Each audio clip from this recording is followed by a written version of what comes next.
Bonsoir à tous.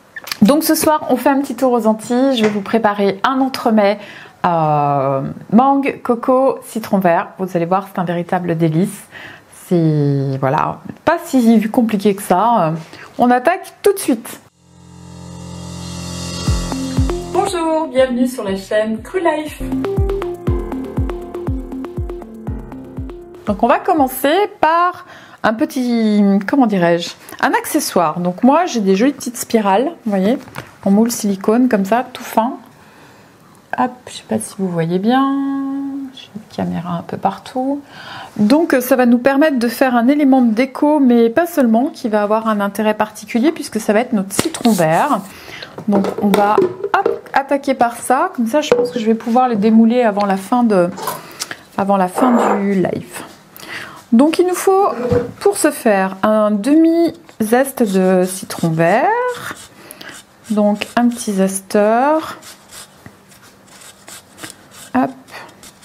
Donc essayez de prendre le vert du citron, c'est plus chouette que le côté jaune, parce que là vraiment la couleur a un intérêt puisque on cherche à faire du citron vert. En ce moment ils sont pas très verts en plus, hein, donc visez bien sur le zeste. Donc il va être tout petit, donc un bon demi-citron, hein. Vous pouvez faire un tout petit peu plus qu'un demi.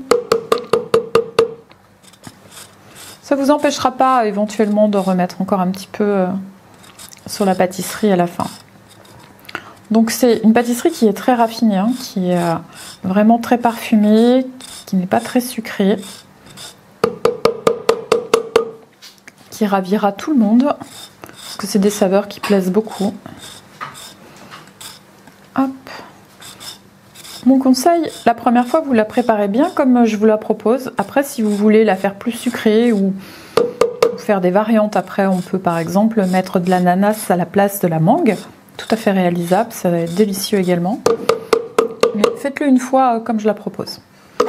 Voilà, donc on commence par mettre le citron vert en zeste. Ensuite on va mettre 10 g de jus de citron. Alors on va tarer la balance. Donc j'essaie de plus en plus de donner les contenants en poids pour éviter les trop juteux, pas assez juteux. Voilà, comme ça au moins on est fixé. Donc on a dit 10 grammes. Vous avez vu, il y a un petit accessoire à citron vert, hein. Ça c'est vraiment... On a dit 10 grammes. Donc le citron vert, en fait, il est vraiment... C'est très aléatoire le jus. C'est pour ça que je ne vous donne pas une quantité en citron. Sinon, vous allez vous louper. Donc respectez bien les 10 grammes et là, vous serez au top. Vous voyez, ben là, en l'occurrence, c'est bien. Ça va nous faire pile un citron. Mais c'est pas toujours le cas, hein. Quand j'ai fait les essais, c'était pas le cas du tout. Donc... Hop.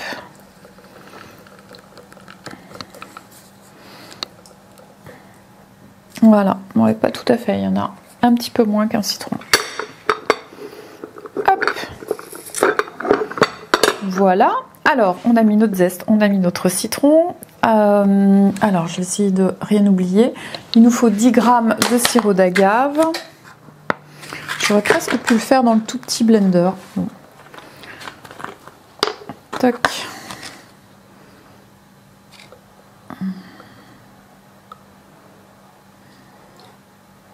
J'en ai mis un tout petit peu plus. Donc ce que je vais faire, je vais rajouter du citron.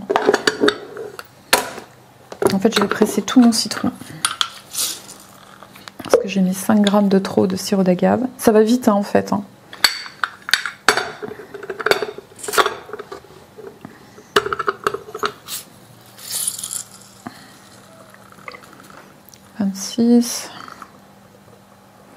J'essaie de rajouter 5 grammes. Je ne les aurai pas tout à fait, mais tant pis, pas grave. Quoique, je m'en approche de plus en plus pour avoir la même proportion en fait de. Vous mettez en tout cas la même proportion de citron que de sucrant, et comme ça vous serez bien. Voilà, là je vais y arriver, parfait. J'y suis. Moi je garde parce que si je peux remettre un peu de zeste sur mes pâtisseries, je le ferai. On va préparer notre agar-agar. Donc il nous faut pour ça 50 g d'eau et il nous faut une cuillère à café d'agar-agar. Donc généralement je donne un poids, mais là je vous donne la mesure en café, en cuillère à café. Donc je vais aller sur ma petite bouilloire qui se trouve là-bas. Je vais donc ajouter mon eau et mon sirop et mon agar-agar et je vais laisser bouillir. Allez, c'est parti.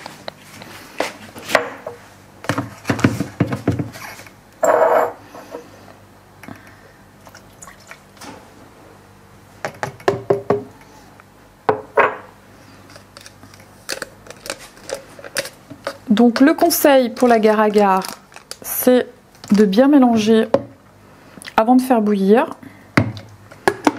Hop. Je n'ai même pas mesuré, j'ai mis les 2 grammes. Je vais vérifier l'unité de mesure. Donc oui, c'est 2 grammes. J'ai mis 2 grammes de agar-agar. Et je laisse bouillir. Donc une fois que ça bout, vous versez dans votre préparation. Et vous rincez tout de suite votre bouilloire, sinon vous allez avoir des problèmes. Vous voyez, ça va très vite. Hein. Donc c'est fait. Moi j'utilise la petite bouilloire parce que c'est super pratique. Regardez, c'est déjà hyper épais dedans. Hop. Je sais pas si vous voyez. Donc vous comprenez pourquoi il ne faut pas que ça traîne. Donc vous mettez dans votre préparation. Vous pouvez aller, hop, moi je mets à côté. Vous pouvez aller chercher ce qui traîne dans la bouilloire, ce qui n'est encore pas solidifié.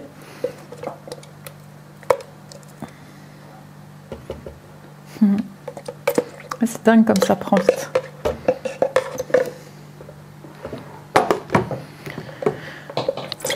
Je suis pas familiarisée encore avec la bouilloire. Donc vous récoltez le plus de matière possible et vous mettez de l'eau pour pouvoir bien nettoyer votre bouilloire, sinon c'est compliqué après. Voilà, ça vous évitera de galérer ensuite pour récupérer votre bouilloire bien propre. Voilà, donc on va blender tout ça. Donc vous voyez, ça en fait pas beaucoup. Hein. Alors, ce qu'il faut, c'est mettre votre moule silicone sur une surface plane. Donc, idéalement, si vous avez une petite plaque, c'est bien. Moi, j'aime bien ces petites plaques-là. Vous le mettez dessus, comme ça, vous êtes tranquille. Donc les moules en silicone, j'en ai jamais trop parlé, mais ce qu'il faut faire, ce qui est important dans le moule à silicone, c'est qu'il a tendance à moisir. Donc là, d'autant plus que celui-là, il est blanc, donc s'il a des traces blanches, vous n'allez pas le voir. Bon, celui-là, il est tout neuf, donc il a juste été lavé en sortant du magasin. Mais si vous le stockez, moi j'en ai plein dans mes placards, vérifiez qu'il n'y ait pas de traces blanches. Alors, si c'est blanc, ben, vous ne savez pas, donc dans le doute, vous lavez. Vous lavez bien avec une éponge douce, hein, surtout pas vous le rayez pas. Parce que si vous mettez un coup de gratte-gratte, c'est foutu quoi. Donc, parce qu'après il est rayé et vous allez avoir des difficultés à démouler. Donc c'est pas bien. Donc on pose sur une surface plane. Parce que là ça va prendre vite avec le agar-agar. Et on vient blender. Hop, c'est parti mon kiki.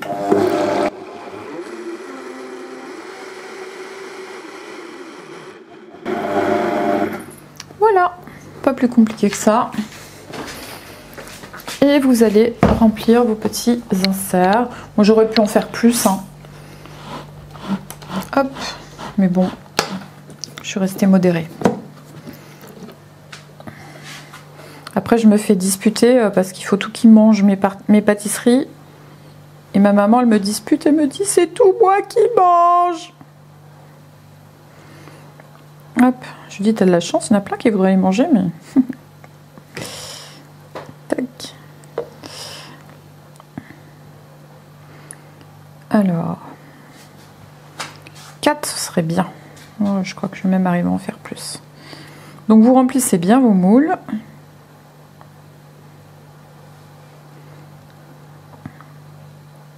Alors si vous n'avez pas des petites sphères, ça peut être...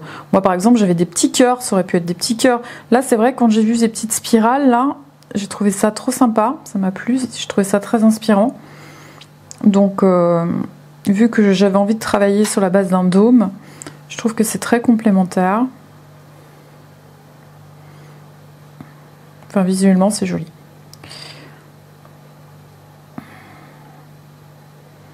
Je vais peut-être même arriver à en faire 5.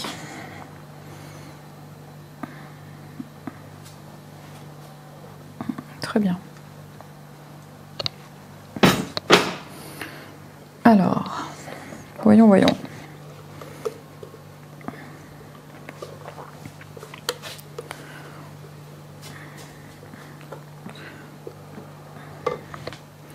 Alors, répartissez bien dans le moule. Ça prend très vite, hein. Vous voyez, là, j'ai un peu traîné, j'aurais pas dû. Ça, l'avantage, c'est que même si vous ne le mettez pas au congélateur, ça va très vite prendre. Donc, on doit pouvoir... Ah ouais, c'est dingue, ça, déjà. Ça prend dans le... ça prend dans le bol du blender. Je vais essayer d'en faire un autre, là, mais... c'est pas gagné.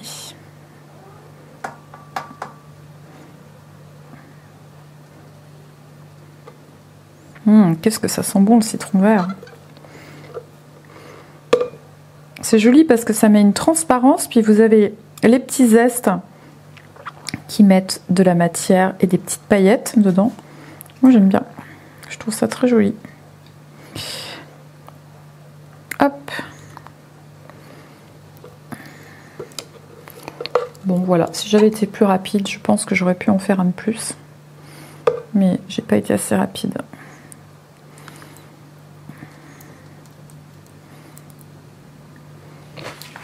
Hop. Donc toujours pareil, tout ce qui est à base de agar-agar, on va vite le mettre sous l'eau, sinon après c'est la galère pour nettoyer. Bon, là je suis sûre que j'en aurai 4 beaux. On fait sortir les bulles, donc on tape et on met au frais. Bien. Alors, ça, c'est fait, un des 3 éléments. Ensuite, on va faire notre base. Alors, pour la base, il vous faut... Moi, j'ai pris un petit moule pour faire un petit gâteau. Donc, ouais, c'est un petit moule, il doit faire 17, moi, je dirais. Un truc comme ça. 17 de diamètre, et il n'est pas très épais. Moi, j'aime bien cela à moule à charnière. Donc, comment est-ce que vous mesurez, quelle que soit la taille de votre moule? En fait, regardez-moi comment je fais. Je recouvre, hop, je recouvre le fond. Une fois que c'est recouvert, je sais que ça correspond à la bonne proportion de mon moule. Donc, qu'est-ce qu'il y a dans cette pâte? Alors là, c'est une création que vous allez trouver nulle part ailleurs. Enfin, moi, en tout cas, je ne l'ai jamais vue ailleurs que chez moi. Donc, c'est du mûrier blanc. Donc là, en l'occurrence, il y en a 65 grammes. De la noix de coco râpée. Et vous allez mettre de l'huile de coco vierge. Donc, vous en mettez 2 à 3 cuillères. Pardon, de 1,5 à 2 cuillères. Non, pas 3, hein. 3 c'est trop. Hein. Donc, alors... c'est sec en fait, donc on est obligé d'avoir quelque chose d'un peu gras. Donc, 1 et 2. Pour pouvoir amalgamer le tout. Hop, vous pouvez rajouter, je ne l'avais pas mis dans la recette, de la vanille bien sûr. Voire du zeste de citron vert si vous avez envie. Moi j'aime bien avec une petite goutte de vanille. Hop. Alors, on y va. Un petit coup de Robolam en S.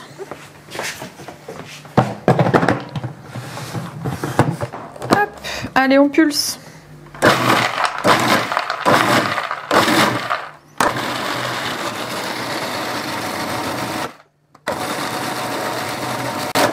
Toujours pareil, hein, je me rabâche chaque semaine pour savoir si c'est bon. On vient coller contre le fond, on voit si ça prend ou pas.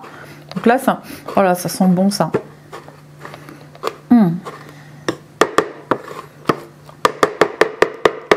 Allez, encore un peu. Alors, le mûrier blanc, pourquoi? Le mûrier blanc va amener une note lactée que vous allez trouver dans aucun autre aucun autre fruit sec pour faire cette base. Et avec la coco, c'est vraiment absolument parfait. En plus, ça fait une pâte qui est très claire, c'est très joli. Donc là, vous voyez, il faut y aller encore.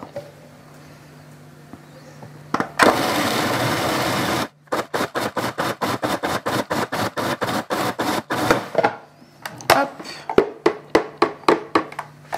Voyons. C'est mieux. Ça sent bon. C'est encore pas très... Moi, je serais pour rajouter un tout petit peu de coco. Elle est très sèche, ma coco râpée, là. Donc, vous pouvez rajouter un petit peu. Faut bien que ça prenne, hein, quand vous écrasez avec votre cuillère contre le rebord du bol mixeur. Il faut vraiment que ça colle, que ça soit compact. Et là, c'est pas le cas. Voilà, ça doit être pas mal. Ça change complètement d'aspect, pardon. Ouais, là c'est top. C'est la bonne mouture, comme j'aime bien. Faut que ça fasse sabler, d'accord? Alors c'est très étonnant comme pâte, hein. Vous verrez, vous allez surprendre vos convives avec cette recette. Alors, on prend l'intégralité de notre pâte que l'on verse dans notre moule. Hop.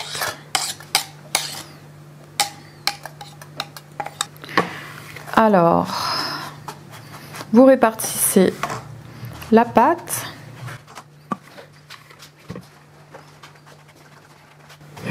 Donc avant de l'écraser, répartissez bien de façon homogène l'ensemble de la pâte sur toute la surface du moule.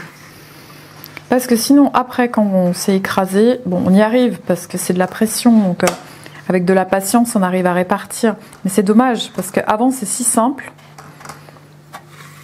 Et mettez éventuellement un peu plus au centre, parce que vu que vous allez commencer par presser au centre, ça va de toute façon irradier sur les côtés. D'accord? De façon, si vous avez une pression régulière, ça va se faire très facilement.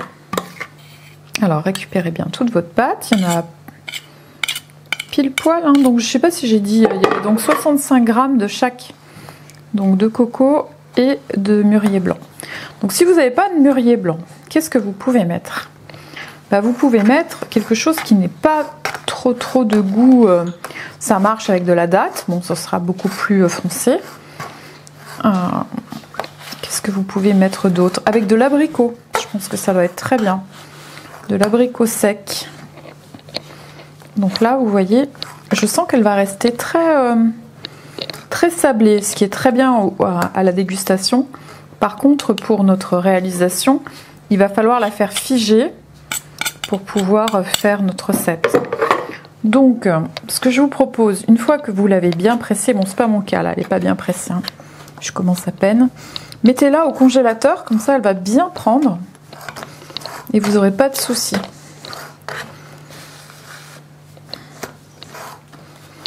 Là, j'ai deux sortes de coco et celle-ci, elle me semble pas comme l'autre, plus, comment dirais-je, plus sèche et plus grosse déjà à la base. Donc ça fait pas tout à fait, c'est un fond de tarte que j'utilise sur plusieurs recettes parce que j'adore. Donc important toujours aussi, c'est, vous n'allez pas aller chercher non plus un niveau, hein, mais vérifiez que ce soit réparti, que ce soit le plus plane possible. Niveau. Parce qu'après, quand vous mettez les autres éléments, que visuellement ce soit joli. Hop.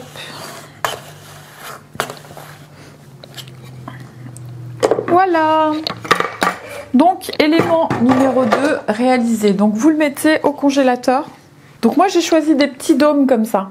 D'accord? Vous pouvez faire avec des gros aussi. Hein? Donc, on va les mettre sur la base qu'on vient de mettre au congélateur. Donc, ça peut être des petits comme ça, ou ça peut être des gros comme ça. Je vais vous montrer. Vous choisissez. D'accord? Donc là, ça vous fera un gâteau plus en hauteur. Et là, ça vous fera plutôt un gâteau plus petit avec plus de petites sphères. Vous faites comme vous voulez en fait. Hop, vu que je vais avoir que 4... Finalement, je vais prendre celui-là.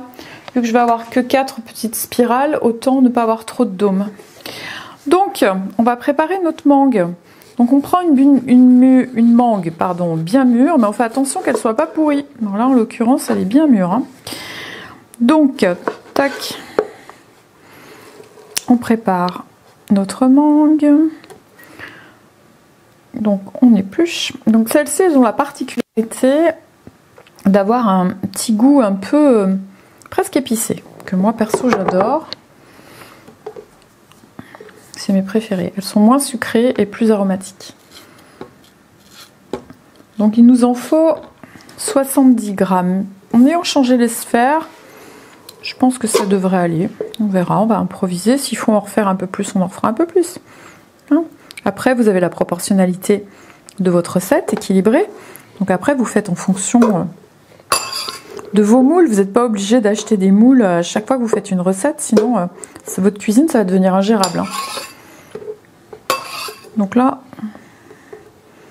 on va avoir à peu près une mangue, donc c'est parfait.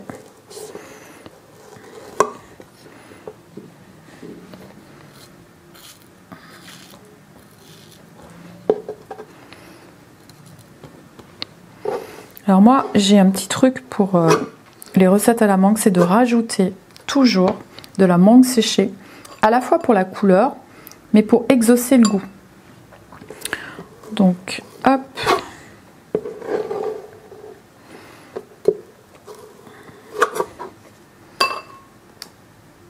Voilà, on a 74. Bah, en fait, ça fait une demi-mangue, c'est pas beaucoup. Hein. On va peut-être en mettre un peu plus. Ouais. Alors, 74. J'avais sorti des mangues séchées pour la déco, c'est parfait. Choisissez-les, donc ça c'est des mangues séchées. Hein. Choisissez-les le plus foncé possible. Comme ça colore votre préparation.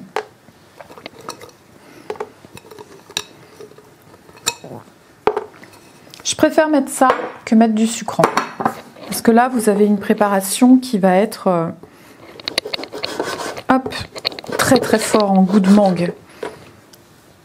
Il n'y a pas de, comment dirais-je, il n'y aura pas de confusion sur la saveur. Hein, parce que on va utiliser la noix de cajou pour faire la crème. Donc c'est très doux, ça se passe bien.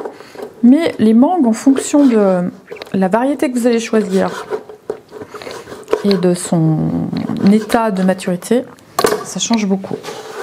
Donc hop. Allez. Donc là, je suis pratiquement à 100 grammes. Je vais mettre 100 grammes. Pile, comme ça, vous avez donc la mangue fraîche plus la mangue séchée, d'accord?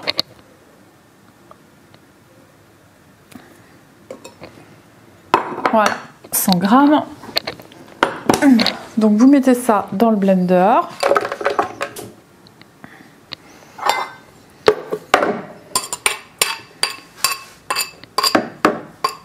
Tac. Ensuite, vous mettez, alors c'est de mémoire que je vous dise pas de bêtises, blablabla, les cajous. Les cajous, c'est 200 grammes que vous avez fait tremper bien sûr et bien rincer. Non, je le rabâche tout le temps, c'est pareil. Plus vous les faites tremper, plus elles sont crémeuses.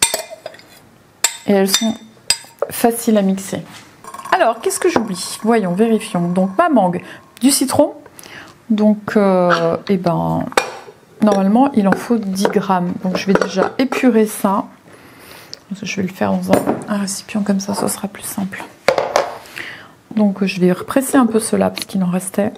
Et puis, on en prendra un autre. Donc, vous n'êtes pas obligé de prendre du citron vert. Vous pouvez prendre du jaune. Bon, là, il me reste un peu de vert. Je vais le mettre.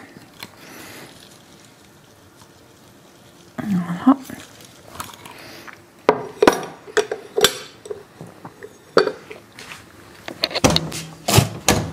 Soit vous prenez un citron jaune, soit vous prenez un citron vert. Moi, je vais prendre un citron vert que je garderai la peau si je veux zester sur mon entremets en dessus pour faire la déco ou sur votre plat de présentation. Donc s'il me fait comme l'autre, je vais avoir pile 10 grammes, ce sera parfait. Vous voyez celui-là, le demi-citron ne fait que 3 grammes. Le citron vert est souvent sec. Pas toujours. Vous voyez, là, j'en récolte un petit peu. Bon, pas des masses. Hein. Si elle a la pulpe, c'est pas grave. De toute façon, ça va être blendé. Donc,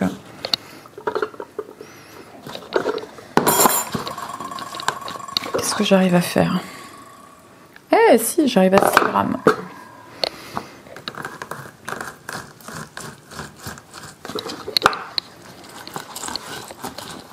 Donc, vous pouvez en mettre un tout petit peu plus, puisqu'on a mis de la mangue de 70, on est passé à 100 grammes pour la mangue. Donc en fait dans la recette initiale j'avais pas mis la mangue séchée. C'est moi qui l'ai rajouté.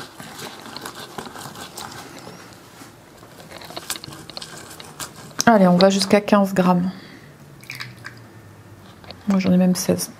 Très bien. Hop, vous mettez dans votre bol à S. Alors, qu'est-ce que j'oublie? Ah oui, j'oublie un élément important. Donc l'agave, bien sûr. Donc on va mettre 100 g d'agave. Vous pouvez mettre un peu moins si vous voulez. 100 g, moi je trouve que c'est... En fonction des mangues, c'est mieux. Il vaut mieux qu'il y en ait un tout petit peu plus que pas assez. Sinon, avec le citron vert, ça devient vite piquant. Donc voilà, je sais qu'avec 100 g, ça marche bien. En fait, attention, l'agave, c'est lourd en fait, et très vite, on dépasse les proportions. C'est un sirop, hein, donc c'est épais en fait. Hop, 92. Voilà. Oui, pourtant j'ai fait attention, j'ai mis 106 là. Alors, est-ce que j'ai bien tout? Donc, j'ai ma mangue, j'ai mon citron, j'ai mes cajou, j'ai mon agave. J'ai pas mis ma coco. Donc, on prend également 100 g de coco, mais je la mettrai après. Et il nous faut un tout petit peu de curcuma. Donc, si vous avez du curcuma racine, vous en mettez une petite tête, le bout d'un doigt, un tout petit peu. Vous l'épluchez, bien sûr. Et si comme moi, vous avez du en poudre, vous en mettez, oh là là, vraiment très peu. Hein. Vous voyez? C'est quoi? Un dixième de cuillère. Pas plus, parce qu'on veut pas le goût, on veut juste la couleur en fait. Hein. Hop. C'est pour colorer votre crème, pour qu'elle soit plus simple. Tac. Et la coco, j'ai dit après. Donc on rajoutera les 100 g. Alors il faut bien qu'il y ait 100 g. Vous pouvez même mettre un peu plus hein, de coco, de façon à ce qu'elle soit bien prise, votre crème.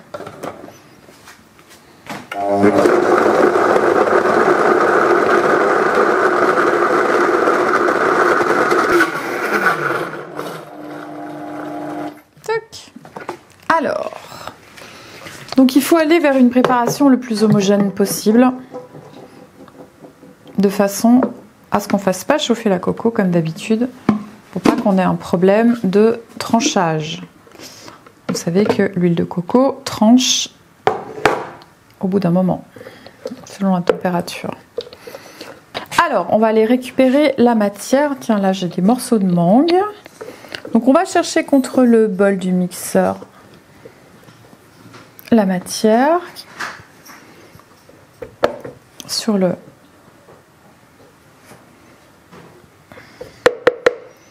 poussoir aussi. Ça sent juste trop bon, quoi. On tare notre préparation et on va mettre notre coco. Donc j'ai dit qu'on pouvait largement mettre, vu qu'on a mis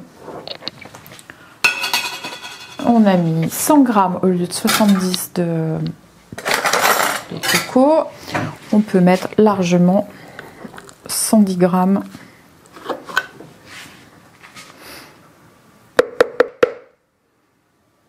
30.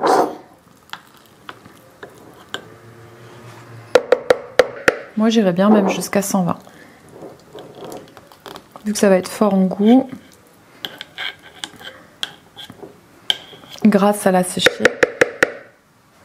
Donc si vous n'avez pas mis de mangue séchée, vous en mettez que 100 g, d'accord? Faut être logique. Hein. Là, c'est parce que mes arômes vont être condensés que je peux me permettre de mettre plus de coco. Pourquoi c'est important? Parce que c'est la coco qui fait le côté figé. On veut un dôme, donc il faut qu'il tienne. Et pour cela, il faut qu'il y ait un élément qui fige la matière. Et en l'occurrence, c'est l'huile de coco. Donc moi, j'ai choisi de la mettre désodorisée parce que j'aime bien quand les saveurs tranchent. Notre base, elle est coco. Notre sphère, elle est mangue. Si vous n'en avez pas, ça marche très bien évidemment avec le coco. Hein, ça se marie tous ensemble. Mais les saveurs seront moins tranchées. Et moi, je trouve que si vous avez un palais fin, vous allez sentir... C'est dommage, à mon goût, à mon sens. Donc, on remélange un petit coup. Donc là, on cherche à mélanger, pas forcément à homogénéiser. Normalement, ça l'est déjà. Donc...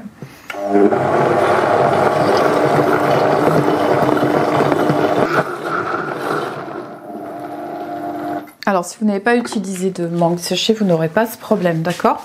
Là, il va y avoir des petites paillettes un peu oranges, quelques-unes, très peu, hein. Mais c'est dû à la mangue séchée. Vous pouvez, pour éviter cela, la réhydrater. Moi, ça n'a pas été le cas. Hop. Donc, on récupère toute la matière, même sur le piston. Cette crème, elle est délicieuse, hein, donc on n'en perd pas une miette. Et après, il faudra laisser au froid, donc vous ne verrez pas le montage. Vous verrez les photos au final. Hein. Ce que je vous conseille, c'est de garder un tout petit peu de crème pour pouvoir assembler les différents éléments. Donc vous mettez une petite pointe de cette crème sur la base pour coller la sphère. Et même chose là où vous voulez coller vos spirales. D'accord? Comme ça, vous vous en servez. On fait comme ça hein, dans les pâtisseries. Hein. On utilise comme ciment en fait. Hein. Et vu qu'en plus ça fige au froid, donc du coup après c'est bien solidaire. Comprenez le principe? Hop. Donc ça c'est vraiment les petits trucs. Et du coup la partie avec laquelle vous allez cimenter votre préparation, vous la gardez à température extérieure. Là au niveau de l'accord des saveurs, c'est parfait. Les proportions. Ça a vraiment un goût de mangue. Moi, vraiment, je préfère avec la désodorisée qu'avec la coco classique. Bon, après, hein, c'est chacun... Quelqu'un qui adore la coco, peut-être préférera... alors du coup, ça aura moins le goût de la mangue. Après tout, faites à votre goût, quoi. Puis après aussi, selon, peut-être, vous n'êtes peut-être pas aussi bien achalandés que nous sommes, nous, à Annecy. C'est vrai que nous, à Annecy, on est assez gâtés. On trouve à peu près tout ce qu'on veut. À part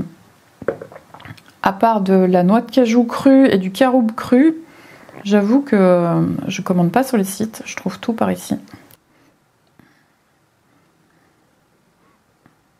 Bon, rien de compliqué hein, pour remplir vos sphères. Prenez votre temps pour pas vous louper dans les proportions en fait. Parce que après, si vous les avez pas toutes de la même hauteur, ça peut avoir un style, mais c'est dommage. C'est plus joli quand elles sont toutes de la même hauteur.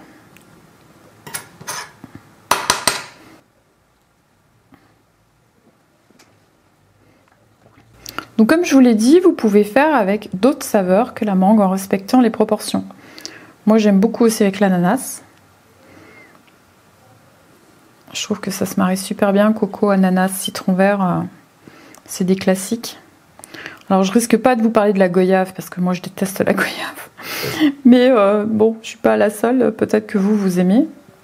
Alors goyave, citron vert, c'est top. Avec la coco, hein, c'est des classiques. Hein. Moi je vous ferai jamais un dessert avec ça. J'ai horreur de ça. Je trouve que ça a une odeur, je vais même pas dire de quoi.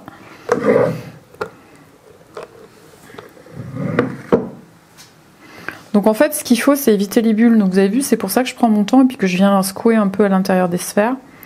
Parce que si vous avez des bulles d'air, vous allez les retrouver au démoulage. D'accord? Donc vous voyez, je les patasse un peu pour bien que tout aille au fond et faire remonter les bulles d'air. Qu'est-ce qu'on pourrait faire d'autre? Qu'est-ce qui irait bien comme saveur?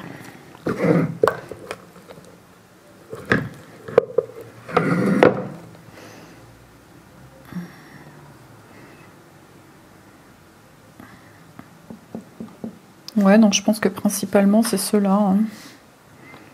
C'est mangue, ananas et éventuellement goyave si vous aimez. Fruits de la passion, moi j'ai une recette à base de fruits de la passion à la place. C'était déjà d'ailleurs coco mangue, c'était coco mangue passion. Avec un glaçage très différent de ce que je vous ai proposé là au citron vert. Très réussi, je l'ai fait plusieurs fois en atelier, il a beaucoup plu. Et facile à faire. Est-ce que je vais en refaire une autre? Je peux peut-être en faire une petite, ça serait rigolo. Je vais faire une petite sphère, je sais pas trop si je vais l'utiliser ou pas. Enfin, de toute façon, elle sera mangée, c'est sûr. Hop.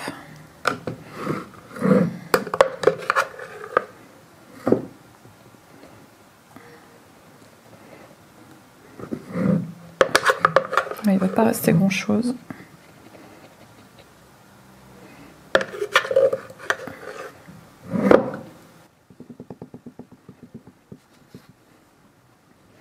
Alors, on va mettre là. Donc, le truc, oula, elles sont très molles celles-là, c'est d'essayer d'aplanir la surface de façon, ça va être le socle des sphères, hein, la partie visible là, que vous voyez. Donc plus c'est plane, bah mieux c'est. Donc hop, vous pouvez venir tricher avec une petite palette comme ça. Donc c'est mieux de mettre sur une plaque, hein, comme j'ai fait pour les petites spirales. Bon là j'en avais pas, donc il va falloir que je trouve une autre solution. Mais comme ça on va la trouver ensemble. Ça peut être une assiette. Ou une plaque de four par exemple. Donc on y va mollo. Parce que le silicone par déduction, ça glisse pas vraiment. Donc hop, on fait attention. Voilà, moi je vais le mettre dehors. Hop, et on vient faire notre petite sphère. Donc ça c'est de la déco. Mais c'est important la déco. Surtout en pâtisserie. On mange d'abord avec les yeux et après avec la bouche.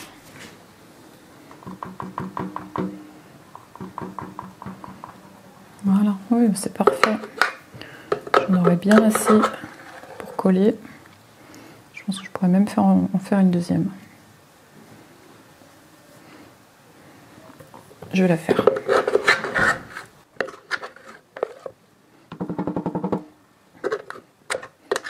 Cette crème, elle marche très très bien avec la poche à douille. Si vous voulez faire des décos, vous la mettez au frais pour qu'elle durcisse un peu. Là, elle est encore un peu trop molle. Et vous pouvez faire des décos fantastiques à la poche à douille avec. Mais vraiment, hein. Toutes les variantes que vous avez envie sont envisageables. Les petites vagues... Vous pouvez vraiment tout faire avec ça. Donc c'est vraiment super. Voilà.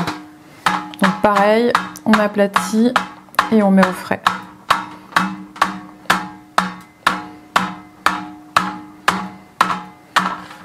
Là, je peux même le mettre au congèle.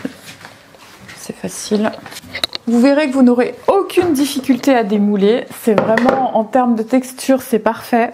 Pas de surprise, pas de déception avec ces recettes-là. Elles sont... pratiqué de nombreuses fois et approuvé, donc vous pouvez y aller. Et puis vous pouvez remplacer par d'autres fruits. Alors si c'est des fruits très juteux comme l'ananas par exemple, rajoutez aussi de l'ananas séché, ça va venir pomper l'humidité. Et il faut que vous ayez, vous voyez, cette texture, elle est bien collante là, hein. On le voit bien hein, qu'elle est collante, hein. Ça tient, vous pouvez y aller, hein, ça bouge pas. Voilà, et quand vous avez cette texture, vous êtes sûr que une fois que ça a figé au frigo, et ben c'est tout parfait. Voilà, et ben on est pile poil dans les temps. Je vous mettrai la préparation réalisée en photographie à la fin de la vidéo. Je vous dis à la semaine prochaine pour une vidéo salée et je vous remercie de votre attention.